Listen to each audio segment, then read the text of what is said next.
Damos gracias al Señor porque hoy vamos a llegar a la culminación del estudio panorámico del Nuevo Pacto con el libro que a algunos le temen, a otros les fascina.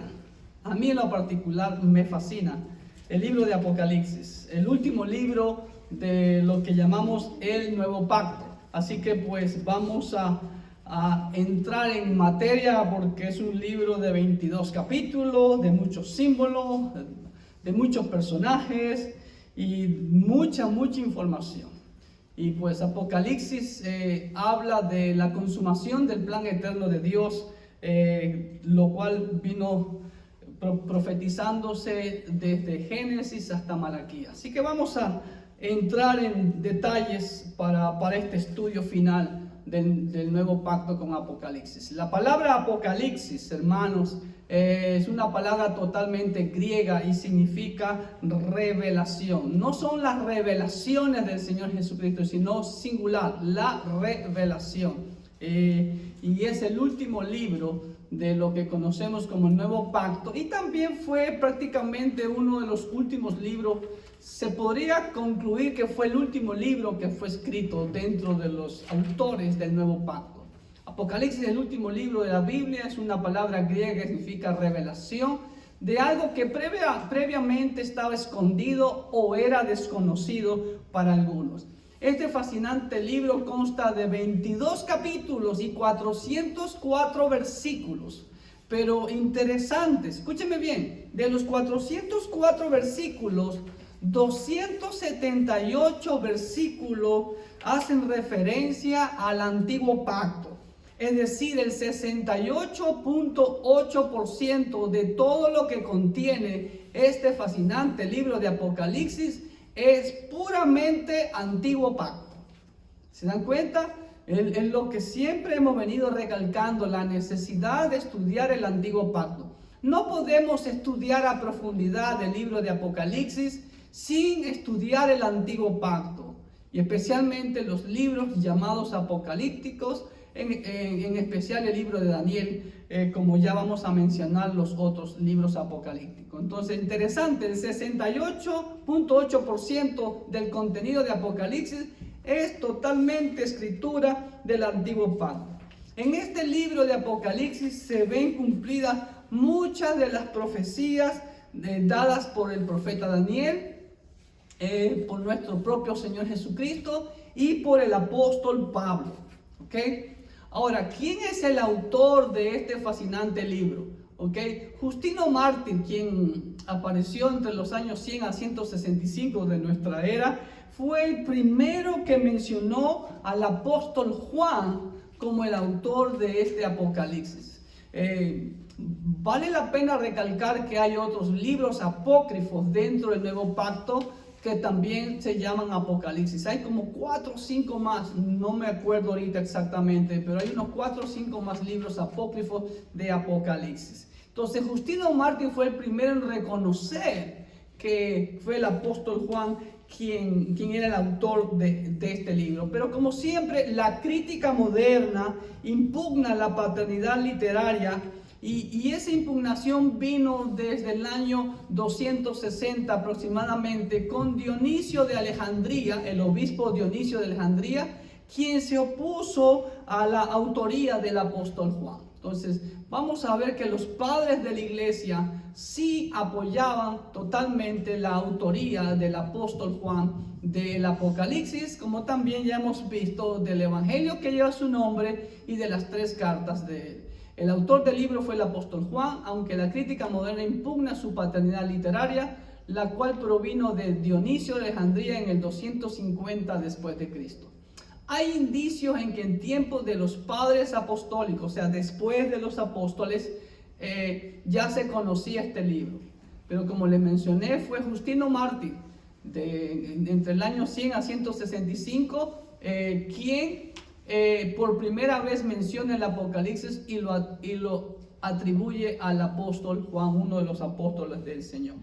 ¿Ok? Número 5. La tradición más antigua favorece el año 90-95 como la fecha en que se haya escrito este libro.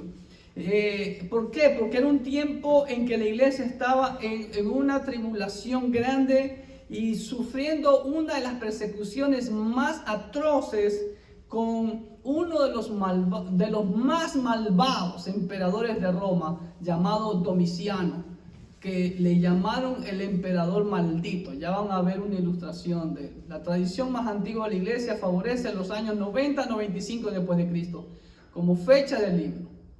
La iglesia pasaba por una tribulación y estaba siendo perseguida por uno de los más malvados emperadores que tuvo Roma, Domiciano. ¿Ok? Y ahí tenemos al emperador Domiciano. Si ve, el emperador maldito, como se le reconocía. Ustedes podían ver las ilustraciones de cómo mataban a nuestros hermanos en el Coliseo romano. ¿Cuál es el tema central de Apocalipsis? Es la manifestación gloriosa de nuestro Señor Jesucristo en su segunda venida y expone la consumación del plan eterno de Dios hasta la creación de cielo nuevo y tierra nueva y el estado por toda la eternidad. ¿Ok? Eso vemos. Hay muchos detalles en este libro de Apocalipsis que como una vista panorámica nomás estamos dando. Aunque he hecho un bosquejo bastante complejo de este libro. ¿Ok? Número 7. En Apocalipsis Jesucristo es revelado en gloria.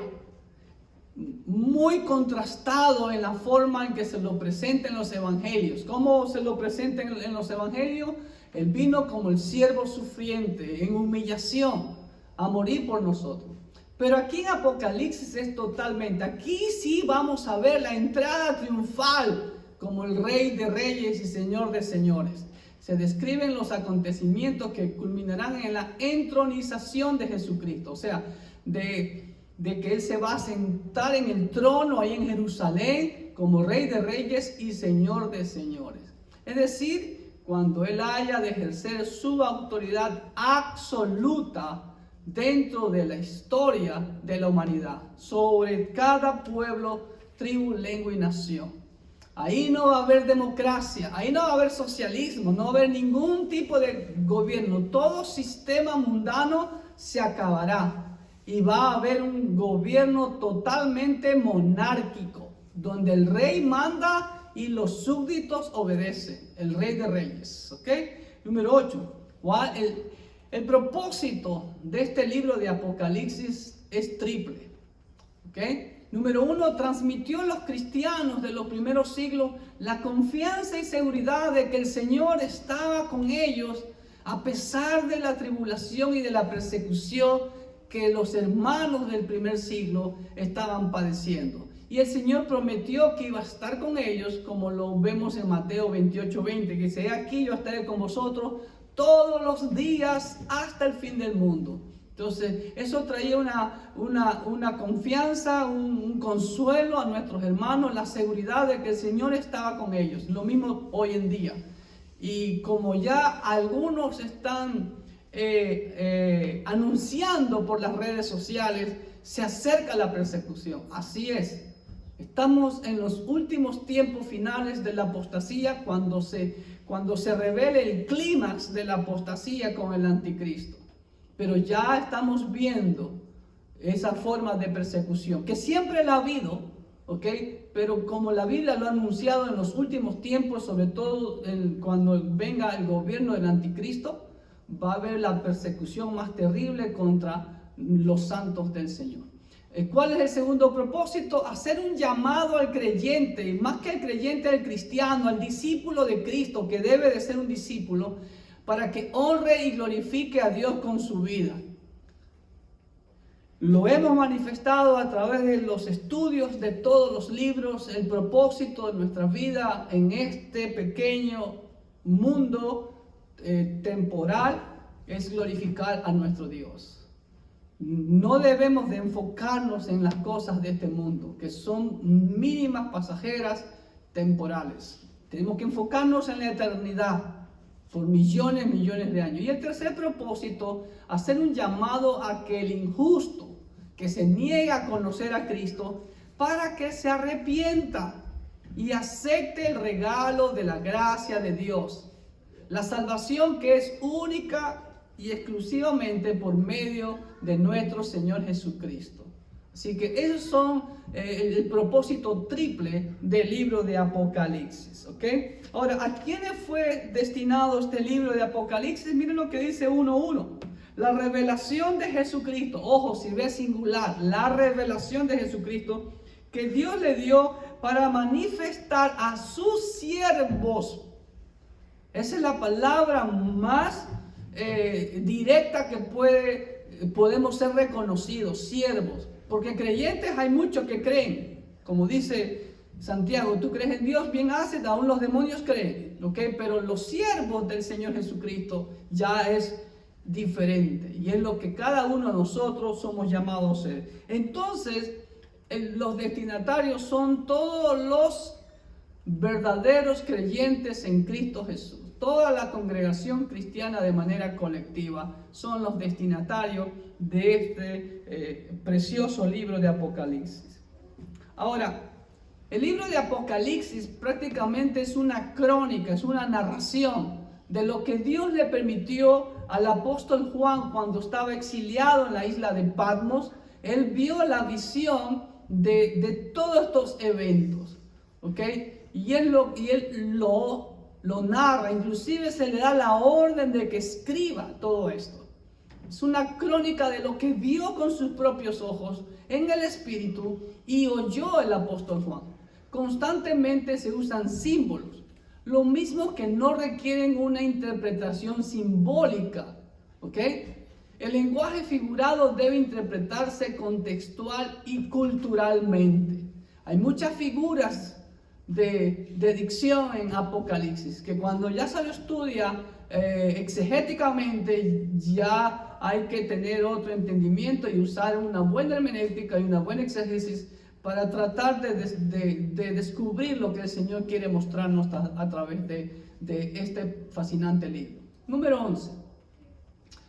Hablando de la interpretación, hablando de la hermenéutica, la interpretación del libro no debe ser interpretada de una manera alegórica o de una manera espiritual o simbólica. Por ejemplo, vemos una bestia de cuantas cabezas, etcétera, etcétera. Entonces la gente dice, wow, va a venir un monstruo y nos imaginamos esas películas de ciencia ficción, etcétera, etcétera. No, todo eso tiene un significado que hay que saberlo interpretar, ¿ok? Y la mejor forma de interpretar todo este lenguaje figurado y símbolos que son propios de la literatura apocalíptica es analizándolos, empleando una hermenéutica gramático, histórico, cultural. ¿Ok? Al menos nosotros eso es lo que creemos. Respetamos cualquier tipo y hay en sí diferentes tipos de interpretación. Respetamos, ¿ok? Siempre manifestamos. Cuando estudiamos el libro de Apocalipsis o cuando doy algunas conferencias sobre el futuro, conferencias escatológicas, siempre digo puede ser, ¿ok? Porque de acuerdo a la interpretación que uno le dé. Número 12. ¿Usted ha escuchado de la numerología? Pues el número 7 aparece en gran cantidad en este libro. De hecho, es en el libro donde más aparece el número 7. El número 7 sobresale en todos los números que aparecen en todo el libro. El número 7 aparece 52 veces mencionado en este libro de Apocalipsis. Número 13. Así como ya le dije, hay muchos detalles, hay muchas cosas de que habla Apocalipsis, muchos números 7, personajes también. Vamos a ver también en Apocalipsis muchas doctrinas bíblicas. Ya hemos enseñado que solo existe una doctrina, la doctrina de Cristo, ¿no? Pero dentro de esa doctrina de Cristo hay también otras enseñanzas que se llaman doctrinas, ¿ok?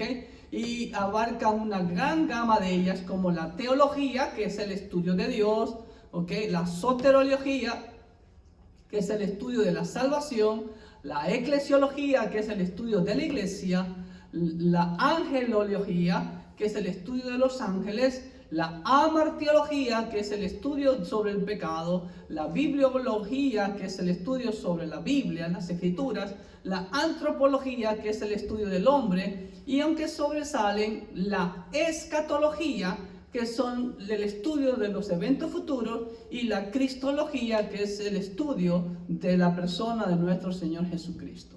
¿Ok? Entonces hay muchas doctrinas dentro de este fascinante libro de Apocalipsis. ¿Ok?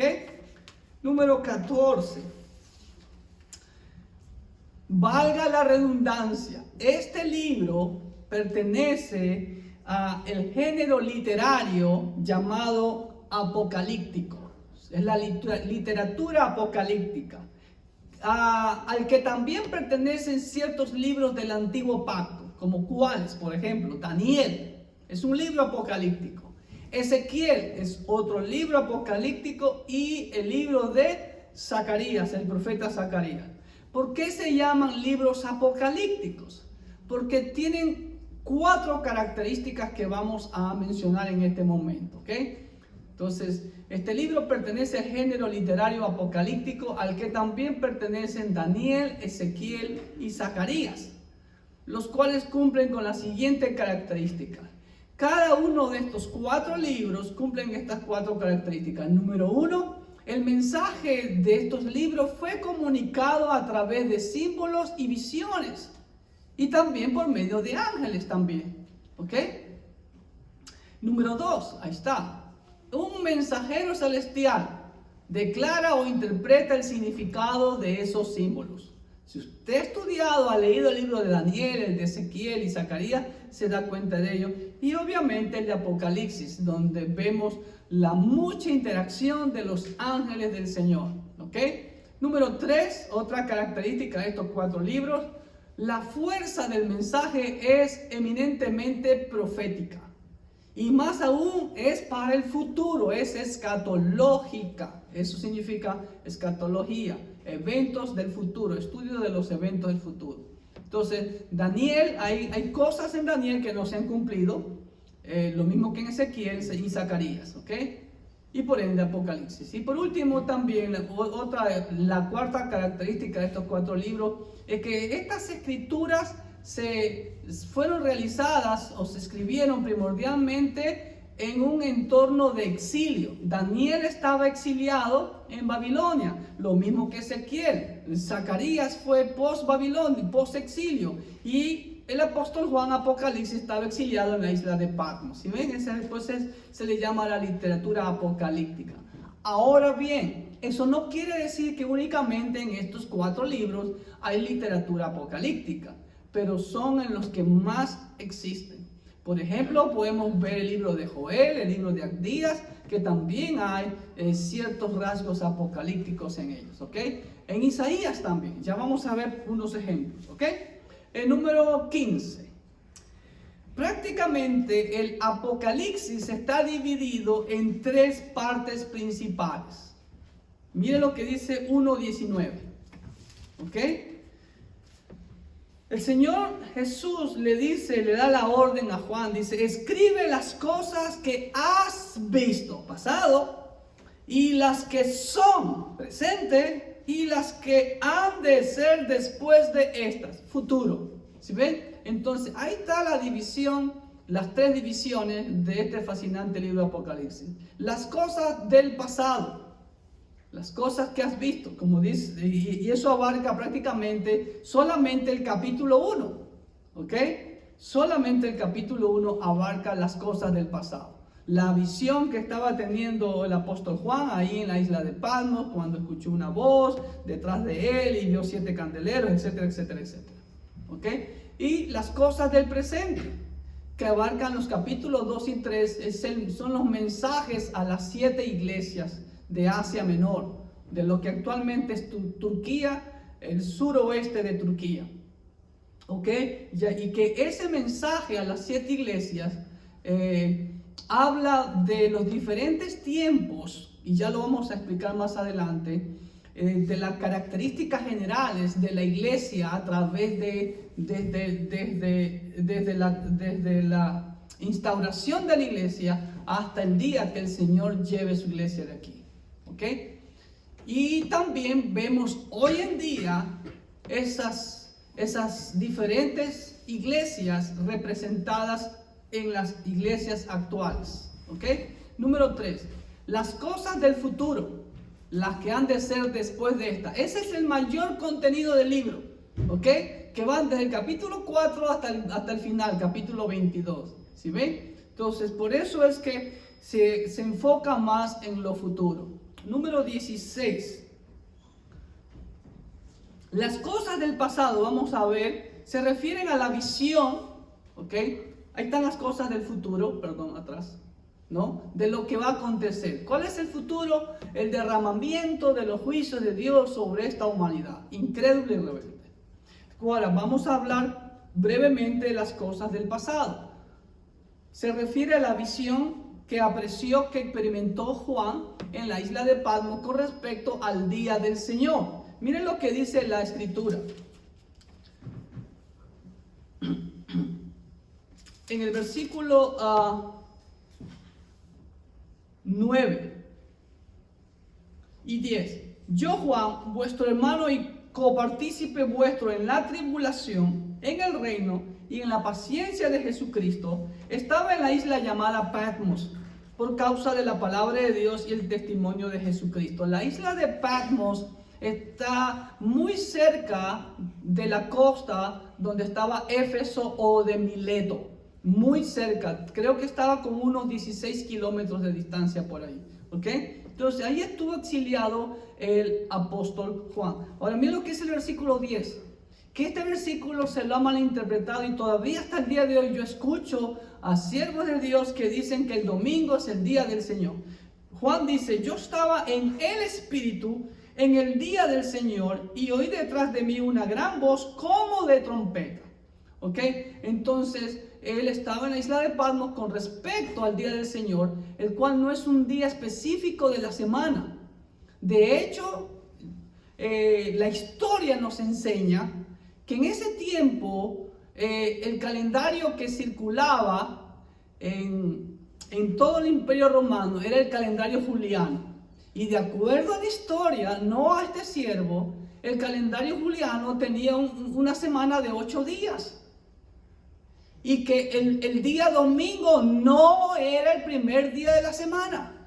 Después, recién en el año 321 después de Cristo, el emperador romano Constantino, ya después porque se comenzó a usar la semana de 7 días, ¿no? Ya desde a finales del primer siglo. Entonces él ya legalizó la semana de 7 días, pero cambió el primer día de la semana, que era el sábado, en honor al Dios que casi todos los emperadores romanos hasta esa fecha seguían. Era el Dios Saturno. Y él, como el emperador Constantino, era adorador del sol invictus Deus, le cambió al domingo como el primer día de la semana. Y lamentablemente hasta el día de hoy sigue la tradición pagana de que el domingo es el día del Señor. ¿Ok?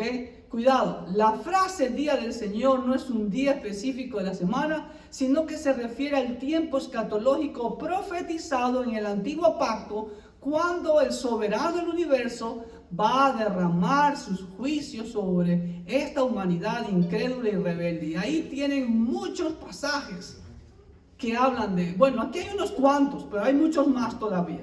Miren lo que dice Isaías, voy a leer solo unos 3. Isaías 13 del 6 al 9, dice así. Isaías 13 del 6 al 9, dice así. Aullad, porque cerca está el día de Jehová. Vendrá como asolamiento del Todopoderoso. Por tanto, toda mano se debilitará y desfallecerá todo corazón de hombre. Y se llenarán de terror, angustias y dolores se apoderarán de ellos. Tendrán dolores como mujer de parto. Se asombrará cada cual al mirar a su compañero, sus rostros de llamas. ¿Escuchó?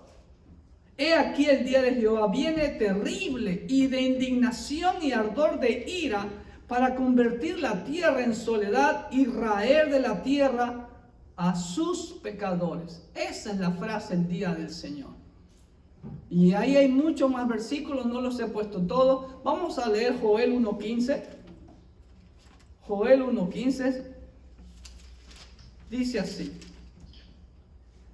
ay del día, porque cercano está el día de Jehová y vendrá como destrucción por el Todopoderoso. El 2:1 dice así: tocad trompeta en Sion y dad alarma en mi santo monte, también todos los moradores de la tierra, porque viene el día de Jehová, porque está cercano. El versículo 11 dice: y Jehová dará su orden delante de su ejército, porque muy grande es su campamento, fuerte es el que ejecuta su orden, porque grande es el día de Jehová y muy terrible. ¿Quién podrá soportarlo? Es el gran día de la ira de Dios, y no específicamente corresponde a un día, sino a un periodo de tiempo que puede corresponder entre el inicio de la semana 70 hasta el final de la semana 70. Hay otros que creen que el día del Señor es cuando empieza realmente la gran tribulación, los 3 años y medio. Hay otros que interpretan que el día del Señor es desde el momento del rapto hasta la creación de cielos nuevos y tierra nueva. En lo personal, yo me ubico en el tiempo del derramamiento de la ira de Dios, los 42 meses que habla, la segunda mitad de la gran tribulación. Para mí ese es el día grande y espantoso del Señor, porque ahí es donde se va a abrir todos los juicios de Dios, y cada juicio va en forma ascendente en la intensidad de castigo. Y por todos los juicios, Zacarías dice que las 2/3 partes de la humanidad será cortada, es decir, el 66.66% de la humanidad será muerta. Aproximadamente 5.000 millones de personas. Ese es el gran día de Jehová. ¿Ok? Y ahí hay más versículos. 17. Vamos a hablar de las cosas del presente. Nos hablan de los 7 diferentes tipos de iglesias. Ustedes pueden ver ahí, empezando por la iglesia de Éfeso, Esmirna, Pérgamo, Tiatira, Sardis, Filadelfia y Laodicea. ¿Ok? Son diferentes etapas desde el inicio de la iglesia que se ha caracterizado por cada una de ellas. Pero no significa que no hay en estos días, hoy, no hay iglesias tipo Éfeso que han dejado su primer amor. No significa que no hay iglesias tipo Tiatira, por ejemplo, que toleran a esa mujer llamada Jezabel, que se dice profetiza y que enseña y seduce a sus siervos a fornicar y a comer cosas sacrificadas a los ídolos. Existen iglesias como Tiatira, como Pérgamo, como Esmirna, pero lo que debemos de apuntar nosotros es ser como la iglesia de Filadelfia, a la que el Señor no le hace ningún reproche. También a la de Esmirna no le hacen ningún reproche. Pero hoy en día estamos viviendo la iglesia de Laodicea, la iglesia apóstata, la que se cree rica y anda desnuda y miserable, dice el Señor. Yo conozco tus obras, que ni eres frío ni caliente. Ojalá fueses frío o caliente, pero por cuanto eres tibio y no frío ni caliente, te vomitaré de mi boca. Porque tú dices: yo soy rico y me he enriquecido, y de ninguna cosa tengo necesidad. Y no sabéis que tú eres un desventurado, miserable, pobre, ciego y desnudo. Por tanto, yo te aconsejo que de mí compres oro refinado en fuego, para que seas rico, y vestiduras blancas para vestirte, y que no se descubra la vergüenza de tu desnudez, y unge tus ojos con colirio, para que veas. Yo reprendo y castigo a todos los que amo. Sé pues celoso y arrepiéntete. Esa es la última etapa de la iglesia apóstata, que el Señor, aún en su infinita misericordia, está llamando al arrepentimiento. ¿Ok? Ese es el tiempo presente. Hablan de las 7 diferentes tipos de iglesias que como patrón general han surgido hasta el fin de la era de iglesia y que también nos muestra los diferentes tipos de iglesias existentes, ¿no? Y debemos de apuntar a ser como esa iglesia fiel, como la palabra mismo dice, Filadelfia, ¿ok? Estamos, número 18. Vamos a hablar ahora de las cosas del futuro, lo que más abarca el libro de Apocalipsis desde el capítulo 4 hasta el 22. ¿Qué vamos a ver desde el capítulo sobre el futuro? Vamos a ver los 7 sellos, que está escrito por dentro y por fuera. Ese libro que solamente el Señor Jesucristo es el que lo puede tocar, mirar y sobre todo desatar sus sellos. Pero los 7 sellos, ¿ok? El más terrible de todo es el 7º sello. Porque el 7º sello abre los juicios de la ira de Dios de las trompetas. La 7ª trompeta abre los juicios de la ira de Dios de las 7 copas, valga la redundancia, de la ira de Dios. ¿Ok? Entonces, esas son las cosas del futuro que vamos a ver. ¿Ok? Ahí está. Las cosas del futuro se caracterizan por una serie de 7. Los 7 sellos, que ya acabo de hablar, capítulo 4 y al 8.1. Las 7 trompetas de 8.2 a 11.19. Las 7 copas de 15.1 a 16.21. También vamos a ver ahí las 7 condenaciones de 17.1 a 20.15. Vamos a ver las 7 cosas nuevas que el Señor va a hacer, como por ejemplo cielo nuevo, tierra nueva, etc. 21.1 a 22.21. ¿Ok? ¿Copiaron todo? Ok, muy bien, ahora sí. Ahí tienen la serie de 7 que vamos a ver en el futuro, como les decía hace un momento. ¿Estamos?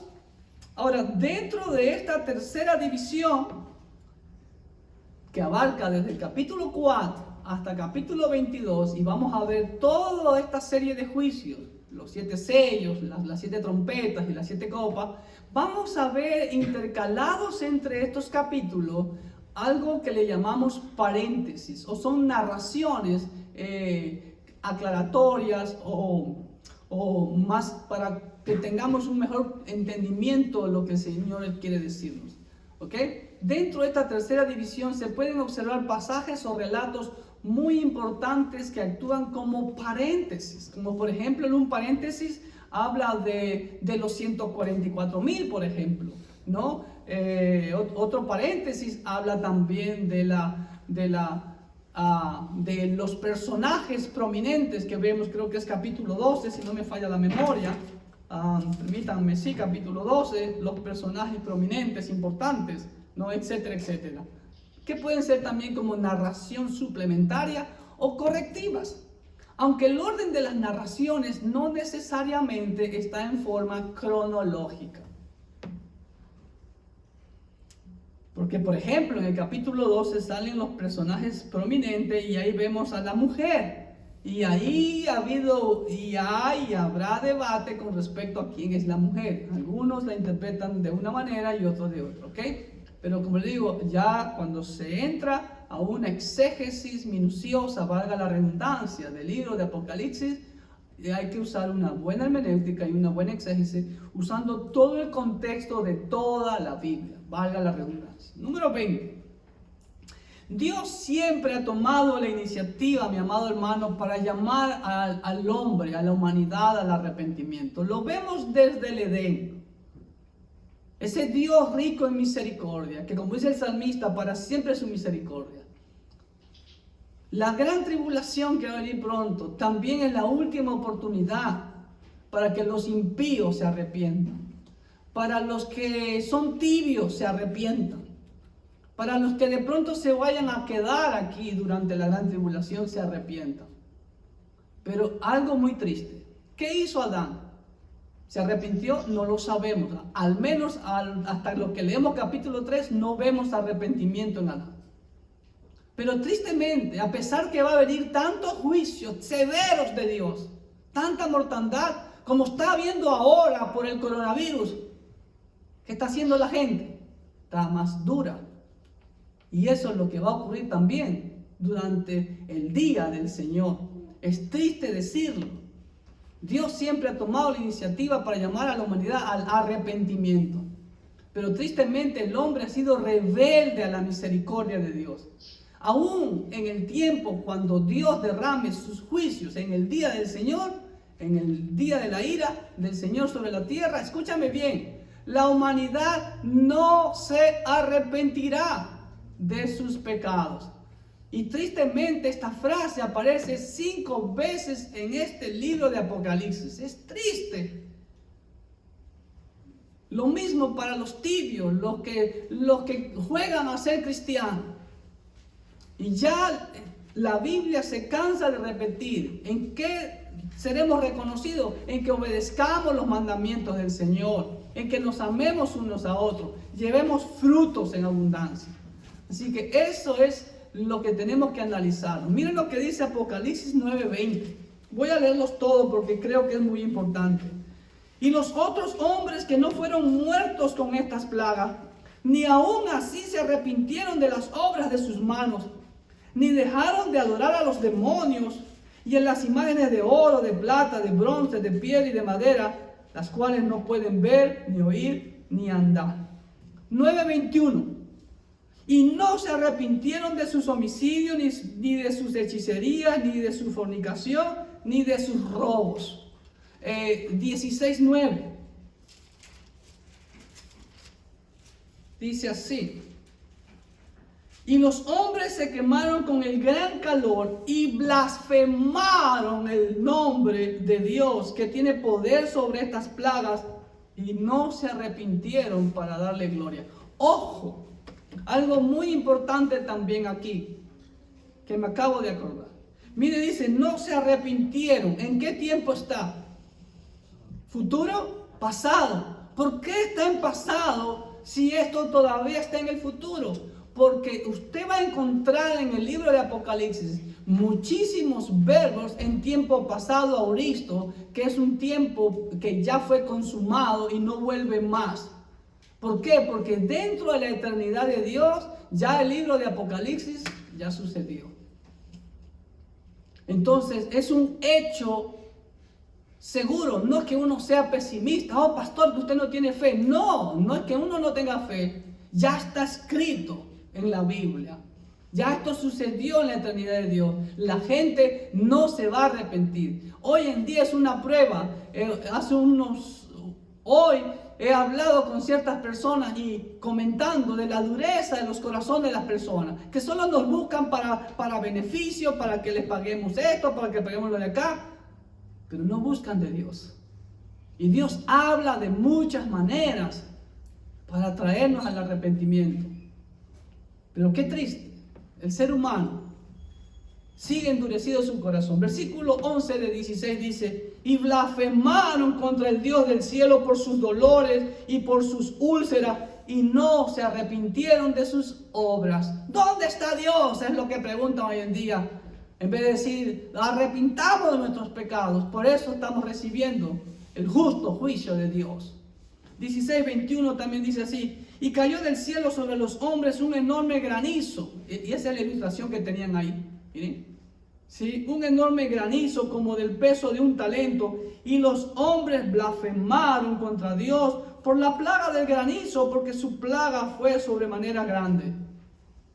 En vez de blasfemar, deberían arrepentirse. ¿Cuántas oportunidades Dios no le ha dado a usted, mi amigo, mi amiga? ¿Cómo más quiere que Dios le hable? ¿Ah? Pero todavía su misericordia está vigente. ¿Ok? 21. Y para finalizar, vamos a ver el gran bosquejo de este fascinante libro. ¿Ok? Este libro consta de 22 capítulos y de 404 versículos, como ya le mencioné. ¿Ok? Y lo he dividido en 5 partes principales. Y la última parte está subdividida en 15 partes. Así que vamos a tomar nota. La primera parte es la introducción, los primeros 3 versículos del capítulo 1. La segunda parte, las cosas del pasado. del 1:5 al 19. Las cosas del presente del 1:20 al 3:22. La visión del trono de Dios con el Cordero y la adoración universal, esa preciosa visión que yo le animo que usted siempre la vea, la lea, la escudriñe y la viva cada vez que usted venga acá al templo. Usted viene al templo no a ver si el hermanito le saluda o no le saluda, y se le pone buena cara o mala cara. Usted viene a adorar al Dios soberano del universo y póstrese como se postraron todos los seres en esa visión celestial de Apocalipsis 4 y 5. ¿Ok? Número 5, las cosas del futuro. Como usted ve, abarca capítulo 6 al final. Y ahí viene la subdivisión. Y está en letras bastante pequeñitas. Espero que los que estén allá atrás puedan verla. Y lamentablemente, pues, se sientan muy atrás. I'm sorry, excuse me. Ahora vamos a ver, número 1. Se abren 6 de los 7 sellos. Ni yo alcanzo a ver desde aquí. Se abren 6 de los 7 sellos que abarca capítulo 6 totalmente. Número 2, de las cosas del futuro. El primer paréntesis vamos a ver. ¿Cuál es el primer paréntesis? El Señor nos muestra el remanente de judíos y gentiles, capítulo 7. Todo el capítulo 7. Número 3. Se abre el séptimo sello, que abre 6 de los 7 juicios de las 7 trompetas, en donde la quinta trompeta, escúcheme bien, corresponde al primer ay. Y el ay no es de existencia, sino de dolor. En la Biblia aquí se mencionan 3 ay. Significa que los juicios que vienen son más fuertes y más fuertes. Capítulo 8 a 9:21. Número 4, dentro de las cosas del futuro. El segundo paréntesis. El ángel con el librito que se le da al apóstol Juan para que lo coma también. Algo parecido al libro de Daniel también. La muerte y resurrección de los 2 testigos. Y el segundo ay, que corresponde a 10:1 hasta 11:14. ¿Ok? Número 5. Se toca la séptima trompeta, que corresponde al tercer ay de dolor. Capítulo 11 del 15 al 19. Número 6, en las cosas del futuro. El tercer paréntesis. Vamos a ver los personajes destacados que vemos en el capítulo 12. En todo el capítulo 12 vemos son 7 si no me equivoco. 1, 2, 3, 4, 5 personajes, perdón, ¿ok? Prominentes que vemos ahí en el capítulo 12, ¿ok? Número 6, dentro de las cosas del futuro, tenemos el tercer paréntesis, ya dije, personajes destacados. Número 7, vemos el cuarto paréntesis, la primera y la segunda bestia, ¿ok? Que en la interpretación corresponde al anticristo y al falso profetas, ¿ok? Que juntamente con Satanás conforman, por así decirlo, la Trinidad satánica. Satanás, el anticristo y el falso profeta, ¿ok? Número 8. Vamos a ver el quinto paréntesis. Vamos a ver al Cordero, nuestro Señor Jesucristo, y sus 144,000 santos, ¿ok? Hombres castos. Y la visión de Armagedón en capítulo 14 del 1 al 20. Aquí vemos una pequeña visión de Armagedón, ¿ok? Número 9. Vamos a ver la visión celestial con los juicios de las 7 copas de la ira de Dios, que abarca el capítulo 15 en su totalidad. Solamente la visión, ¿ok? Y en el capítulo 16, que corresponde a la 10ª sección de las cosas del futuro, el derramamiento de las 7 copas de la ira de Dios, con el 6º paréntesis, ahora sí, Armagedón otra vez, ¿ok? Número 11, aquí viene algo muy importante, la condenación de Babilonia la grande, la madre de las rameras, la destrucción de la gran ramera, que abarcan los 2 capítulos, 17 y 18. Vamos a ver a la destrucción de la ramera religiosa y a la ramera mercantilista. Todo este sistema religioso mundial y el sistema mercantilista mundial serán destruidos. Eso no va a pasar a el nuevo reino de nuestro Señor Jesucristo. Número 12. Y por eso lo dividí. El regocijo por la destrucción de Babilonia. Vamos a ver las bodas del Cordero y el regreso en gloria de nuestro Señor Jesucristo. Capítulo 19 totalmente. Número 13. Después que viene el Señor en su gloria, en su entrada triunfal en caballo blanco, ok, ahora sí como rey, viene la implementación del reino milenial y después el juicio ante el gran trono blanco al final del milenio, que abarca todo el capítulo 20. Y claro, vemos también ahí que Satanás es encadenado en el abismo por 1000 años, después antes de que se cumplan los 1000 años, Satanás es soltado por un poco de tiempo, etcétera, etcétera, etcétera. Pero, como digo, estamos viendo una visión panorámica nada más. Y número 14, el cielo nuevo y tierra nueva, el estado eterno por la eternidad con nuestro Señor, capítulo 21, 1 hasta 22, 15. Y por último, tenemos la advertencia final y la conclusión. Miren lo que dice la advertencia final de nuestro Señor Jesucristo. 16 al 21 de capítulo 22. Yo, Jesús, he enviado mi ángel para daros testimonio de estas cosas en las iglesias. Le habla a las iglesias, a usted y a mí, si usted ha entregado su vida a Cristo Jesús. Yo soy la raíz y el linaje de David, la estrella resplandeciente de la mañana. Y el espíritu y la esposa dicen ven. Y el que oye diga ven. Y el que tiene sed, venga. Y el que quiera tome del agua de la vida gratuitamente. Yo testifico a todo aquel que oye las palabras de la profecía de este libro. Si alguno añadiere a estas cosas, Dios traerá sobre él las plagas que están escritas en este libro. Y hace mención a Deuteronomio 12:32 y a Proverbios 36. Y si alguno quitare las palabras del libro de esta profecía, Dios quitará su parte del libro de la vida y de la santa ciudad y de las cosas que están escritas en este libro. El que da testimonio de estas cosas dice, ciertamente vengo en breve. Amén. Sí, ven, Señor Jesús. La gracia de nuestro Señor Jesucristo sea con todos vosotros. Amén. Concluyendo, mi amado, resumiendo, necesitamos estar velando. Iglesia, despierta.